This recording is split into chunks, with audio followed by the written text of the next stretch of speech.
I'm Sarah Schrader. I'm a business owner here in Grand Junction, and I'm really excited to moderate this wonderful group of people to talk about something really important in the state of Colorado. My company is an outdoor recreation manufacturer. We design and build aerial adventures all over the world. And I'm also president of the Outdoor Rec Coalition in Grand Junction, which is a group of businesses that got together to really promote the outdoor recreation economy here on the Western Slope. Most of you know that the Western Slope, Grand Junction, Fruita Palisade has been dependent on extractive fossil fuels for the last 100 years. And so we really wanted to promote this outdoor recreation economy so that we could have a more sustainable economy and a better quality of life. And we all know that the quality of life is so important to the state of Colorado and to our economic viability here in Colorado. It's the reason why companies move here, and it's the reason why people want to live here. And so that being said, thank you all for coming today. And I am going to I just want to also say that I'm happy to moderate this panel with Commissioner Houck. So I'm going to kick it off to him to introduce himself real quick. Thank you, Sarah. And it's nice to join everyone on the call today. Thanks for taking the time to zoom in and have a good discussion about one of the many important issues, which is important to all of us as public lands. I'm Jonathan Houck, and I'm a county commissioner in Gunnison County. And Gunnison County really has a proud distinction to say that geographically speaking, over half the proposed Core Act is in Gunnison County. A good chunk of the Thompson Divide area is in the northern part of Gunnison County, and the lion's share of the Keurig County National Recreation Area is in Gunnison County, which encompasses the largest body of water in the state, Blue Mesa Reservoir. And I've been really fortunate to be able to work on a coalition of folks working on all the elements of the Core Act. And it started even before being a commissioner, and I'm in my 8th year being commissioner. It actually started back when I was the mayor of the city of Gunnison and working on the Keurig County part of the bill. And one thing I think it's really important to point out is that there's county commissioners and there's mayors and there's city council members that have worked as part of this coalition. But really, the coalition is ranchers, it's water users, it's recreationalists, it's folks who mountain bike or like to go four-wheeling or snowmobiling, equestrian users, our boaters and our hikers and our trail runners and our cross-country skiers. These are people that live in these communities. These are people whose livelihoods and economies are attached to these public lands. And so when we talk about a coalition, this coalition really represents how we want government to work for us. It starts at the ground level. It starts in communities, and it starts in people directly connected to this land, and it builds up from there. Thank you, Commissioner Houck, and appreciate all of you being here today. And while I really wish I could be together with you out there, enjoying our public lands, I'm glad we can do this virtually and keep everyone safe. We need to flip the Senate and defeat Donald Trump to finally pass the Core Act and stop all these attacks on public lands. President Trump and Senator Gardner have overseen the largest rollback of protected public lands in the history of this country. They're refusing to pass the Core Act, a collaborative, locally driven, decade in the making effort to protect 400,000 acres of Colorado public lands. I've supported protecting places like Thompson Divide for years, but Trump threatened to veto Core Act instead of listening to Coloradans. Senator Gardner refuses to sign on and is blocking the bill from moving forward in the Republican-led Senate. Just this morning, I read the Grand Junction Daily Sentinel that Senator Gardner is once again refusing to take a position on the Core Act. So the question then is to ask, why won't Senator Gardner support the Core Act? Why do protections for new Colorado wilderness keep getting left out of public lands bills? We need someone in Washington who knows that our public lands are more than just a political pawn to be pushed back and forth across the board. They're part of what makes Colorado so special. And I've been committed to being a strong advocate for public lands in my entire public life, and I'll be so in the Senate. Excellent. Let me turn it over. Well, you go ahead. You do the introductions. Oh, sure. Either way. It's really lucky to have Senator Heinrich join us as well today. And so thank you for being here with us. And maybe you can share your reason for being here with us today on the phone and your positions on public lands. Well, thank you. And thanks for having me. I started my career as an outfitter guide and taking kids out into these very special places, and not just in New Mexico, but throughout the Four Corners, through southwestern Colorado and southeast Utah and parts of Arizona, as well as New Mexico. And a lot of these places are places that I know, places like, Sheep Mountain and the San Juans, where, we used to, I think whoever said these places are productive now, I think it was the commissioner. That's absolutely true. And we're just facing sort of an unprecedented attack on some of the most productive public lands in the nation. And these are places that really need advocates. And so I'm excited, having dedicated most of my adult life to advocating for the importance of public lands, for climate, for economy, for physical and mental wellness, as we've all learned in the midst of this pandemic, how important these places are to us. I want to have partners who are going to fight, not just at the 30,000 foot level, but for these individual places where county commissioners and mayors and ranchers and bikers and all these people work so hard to come up with something like the CORE Act that makes sense and is grounded in local reality. I want to be a partner with people like John Hickenlooper and Joe Biden to get these places the recognition they deserve, and to build the future for our kids that they deserve, and the communities that we want to have in the future. So I'm just really excited to be here today, and could not be happier about the people we have running for public office this fall, who get public lands, who want to protect these places and want to do it in a way that is grounded in community. Excellent. Thank you, Senator. And Senator Bennet, good afternoon. Thanks for being with us. Thank you, Jonathan. It's wonderful to see you. Sarah, thank you for your leadership on economic and environmental issues and the regional focus you brought to your work. And Jonathan, thank you for everything you've done. I want to say a special word of thanks to Martin Heinrich, my colleague and my neighbor from New Mexico. There's not a stronger advocate for public lands in the Senate today. He's picking up a really important legacy of people that have represented the state of New Mexico and the state of Colorado over many, many years, and was doing that work at 2 o'clock in the morning last night. And here he is on the call with all of us. So I just very much appreciate your commitment. The CORE Act is the most meaningful piece of legislation that I've worked on, I think, in the last 10 years, especially with respect to Colorado. And the reason for that is it reflects what Jonathan said, what Martin said, the work of communities all across the state, of people that enjoy the public lands, use the public lands, represent people who live in those places. The entire effort for the 4 different bills that we brought together in the CORE Act, all of it was from the ground up. None of it was from Washington, D.C. Down. The result of that is that if we passed it, it'd be the most significant piece of public lands legislation that we would have passed for the state of Colorado in a quarter of a century. And we're going to do absolutely everything we can do to get it done. We need to win some elections in order to make progress. Senator Gardner has had his chance to support the CORE Act. He's refused to support the CORE Act. I don't understand why. There are a bunch of Republican county commissioners in the state that support it. Every single county commission that is relevant to the question of, where the land is in there has supported the CORE Act.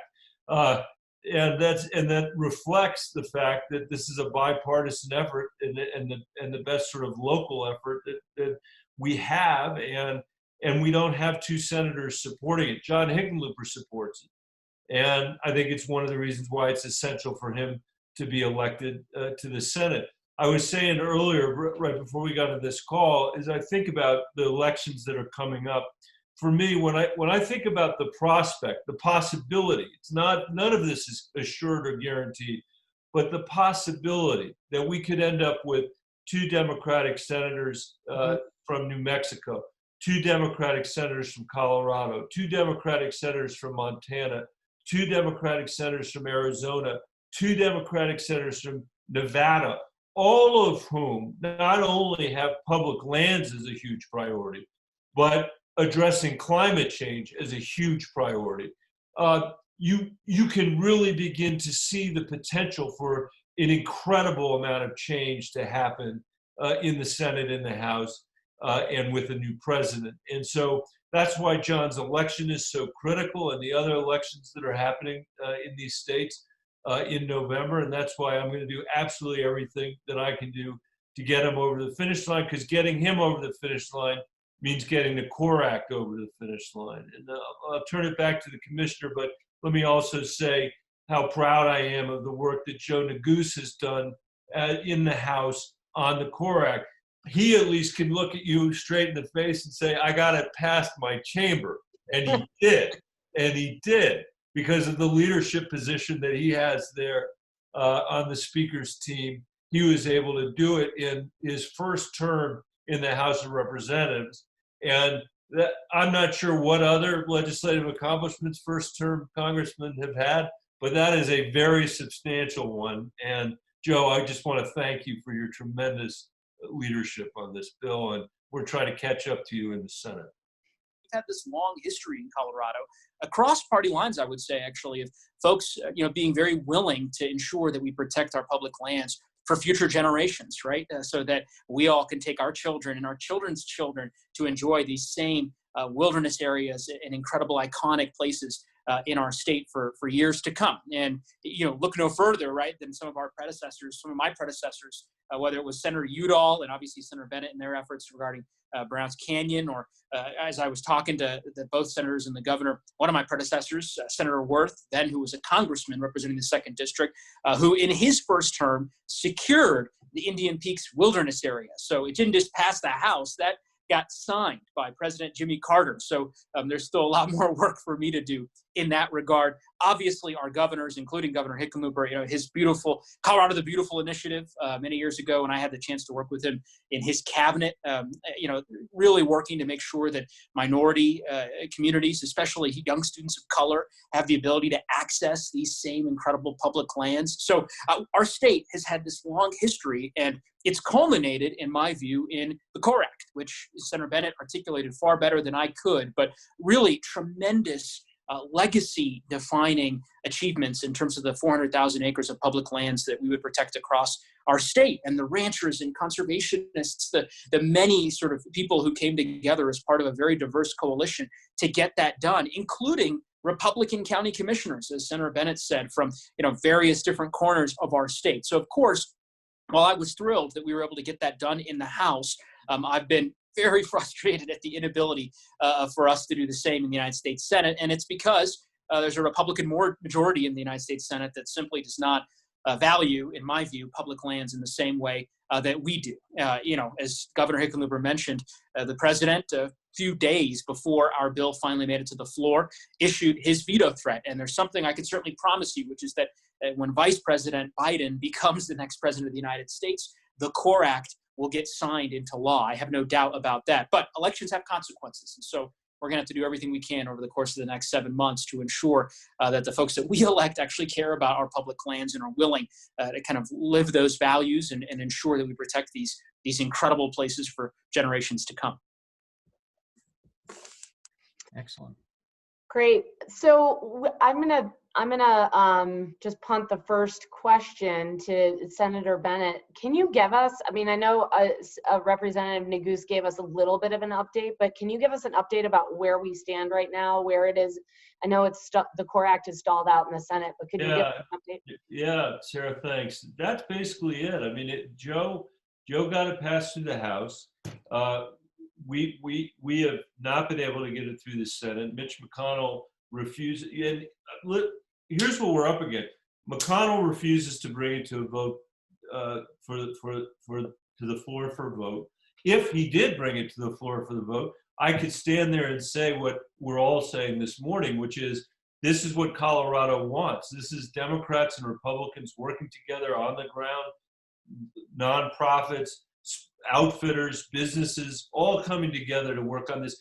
One thing we haven't mentioned in the CORE Act today is the very important part of it that gives Camp Hale a designation as a National Historic Landscape. That's the first one in American history. We came up with that name, and I think it's very fitting that Camp Hale would be the one that would get that first designation, because our soldiers trained there to go fight in Italy, and then they came back here and started our outdoor recreation industry. They started our ski mountains in many cases here in Colorado. Literally, the skis that were the surplus skis from the 10th Mountain Division were sold off into Colorado and other places that became our early ski industry. So it's very fitting that that should be part of it. As I mentioned, Cory Gardner has refused to support the CORE Act. It would certainly help, given his committee assignments, for him to be supporting it.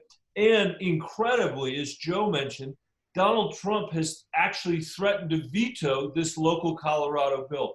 We went and did the research to try to find the last time a president had vetoed a bill that concerned only public lands in one state. And the answer is, it's never happened before. So for some reason, he reached out to say that he would veto it. And I don't know whether he thought that he was kind of giving cover to legislators that didn't want to step up and do what we needed to do, but we need some help. And this week I filed the CORE Act again as an amendment to the public lands package that we've had in the Senate, and we're going to keep fighting for it between now and the next election. But I think the most honest answer I could say is it'd be great to have two senators from Colorado who supported the most important public lands bill for the last 25 years in Colorado. And if John Hickenlooper is elected, he'll do that. Michael, as somebody who learned to ski in Ski Cooper, and I've been dealing, with some of these areas, I've been familiar with them since John Salazar served with me in the House 10 years ago and was working on these units. But I was really excited to see the Camp Hale piece and a brand new sort of landscape designation of a National Historic Landscape.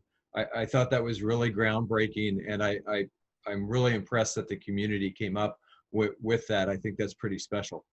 And Martin, you should know, I was this winter went up to Camp Hale, met with some veterans, guys from World War II who were up there still supporting the young veterans who were out snowshoeing and skiing on Camp Hale on that beautiful day. And these guys are fighting as hard for the CORE Act as anybody else. And so I appreciate your acknowledging that.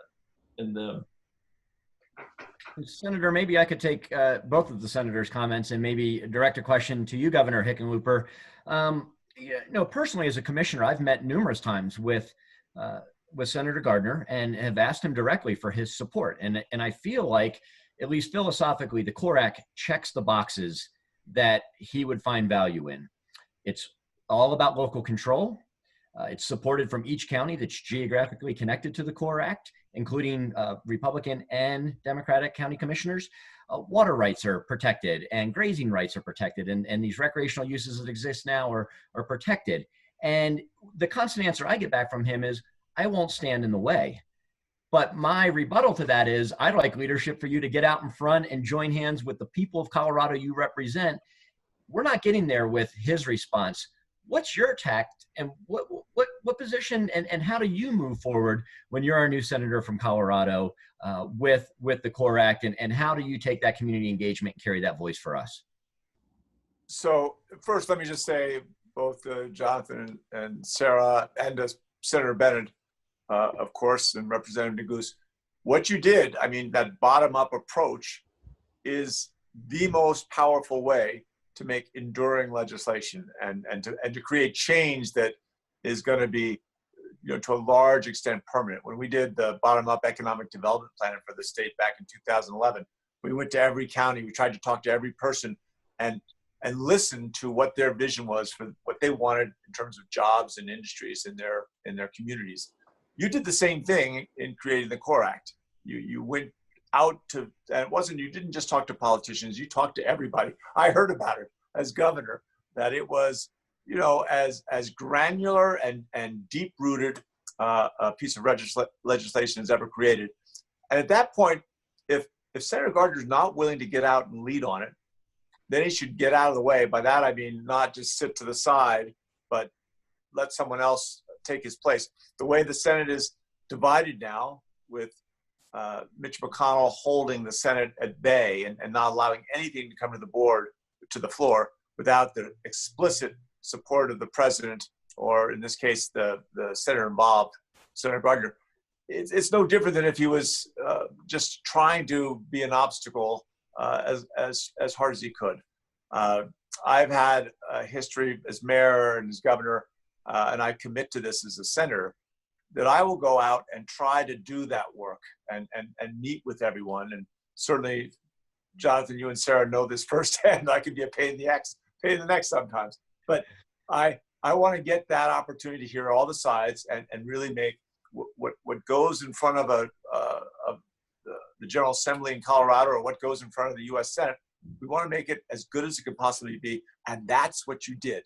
And I don't see any excuse that Cory Gardner won't get out and support this, and I give you my commitment that I will. We just have time for one more question, and next will be Mayor of Avon, Sarah Smith-Himes. Hi, so thanks guys. Avon is in Eagle County. We're at the base of Beaver Creek Ski Resort and just west of Vail. So here's my question about Gardner.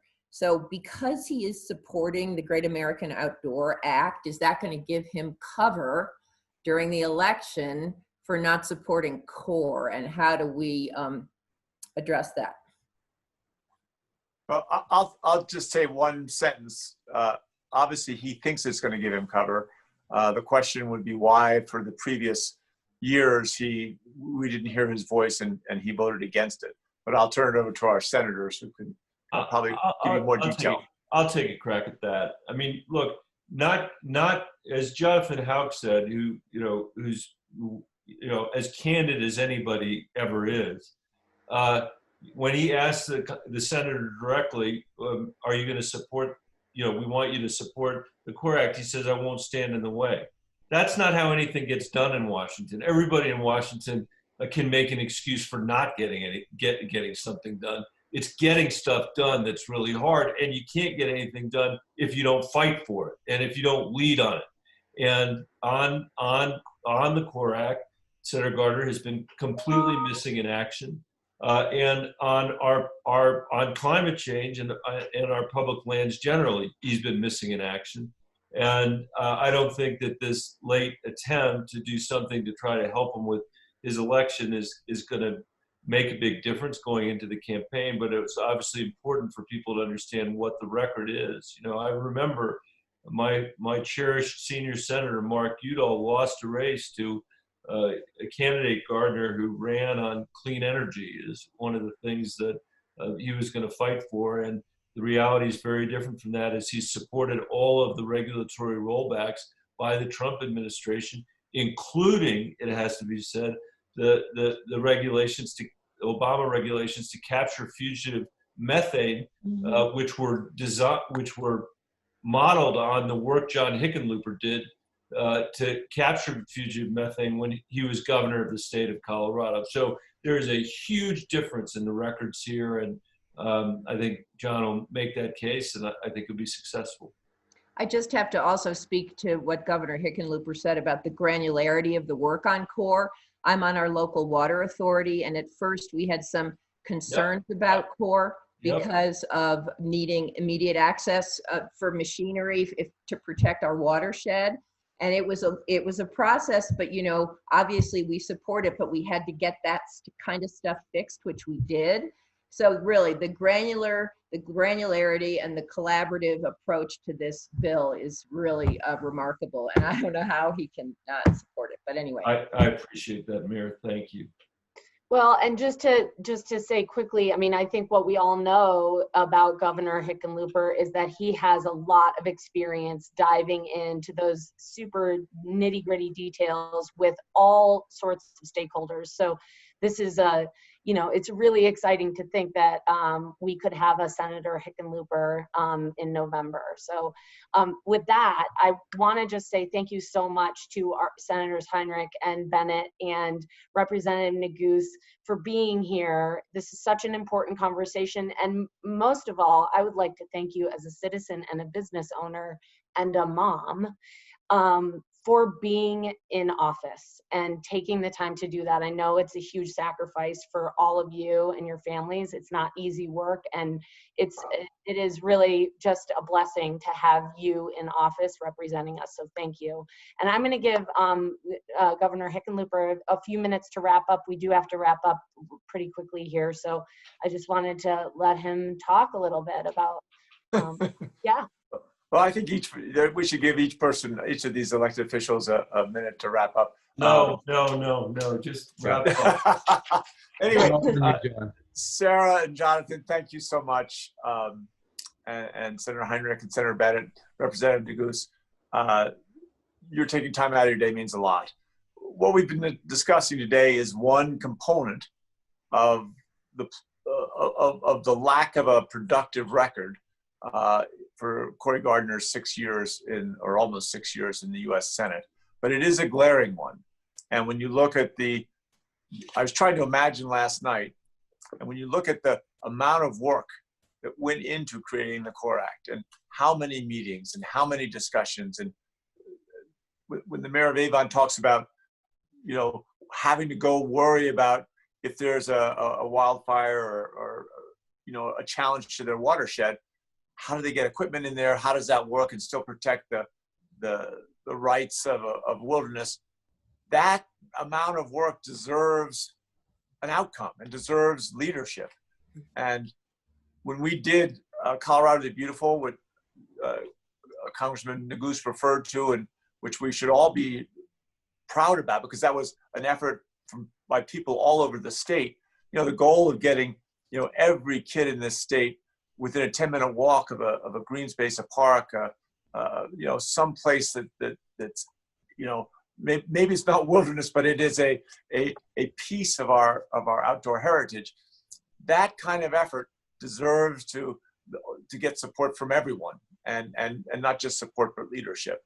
And my passionate commitment is, if I get to Washington, if I'm allowed to serve in the U.S. Senate, I guarantee it that I will do everything in my power to deliver the CORE Act, signed, sealed, and delivered. And I, again, thank all of you for having done all the work to get it to this point. If I can play a small role in finally getting it passed, I guarantee to do it. Well, thank you so much, everyone, for being here. And thank you so much to the entire team for being here. Yeah, thank you all. Really appreciate it. Wonderful weekend, everybody. Thanks, everyone. You bet. Stay safe.